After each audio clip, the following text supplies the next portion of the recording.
We're here to speak to Professor Chris Gosden and members of the Archaeology Society about English landscapes and identities and the future of archaeology. Gosden, thank you so much for the talk and for speaking to us today. Could you outline to us and to the people at home who haven't been here today what the project is all about we discussed? Well, the project is an attempt to bring together all the major archaeology from England, from the period from the Middle Bronze Age, about 1500 BC, through to the medieval periods, the Domesday Book in 1086 AD.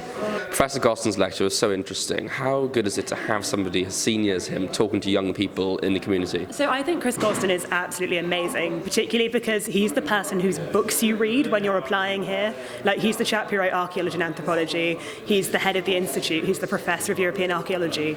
He's just such an incredible bloke and like a real founding father of this discipline here, so it's so tremendous to have him speak to us today, and we are incredibly privileged. Chris is sort of a big deal in the US, and to get to see him talk here was actually really exciting. When I saw it on the lecture list, I was like, oh my god, I've read about him. I'm a little freaked out because he's still like right over there. But no, it's sort of like a celebrity moment for me personally, and I really like his work as well. Okay, so we've actually got two more talks this term. We've got Professor David Perrett, who's coming next Monday to talk on industrial archaeology. So, you know, anyone who likes digging holes in more industrial areas, come along. We've also got Dr. Andy Burley coming on the Thursday of 8th. So, you know, you could use this as like prees for bridge if you wanted to.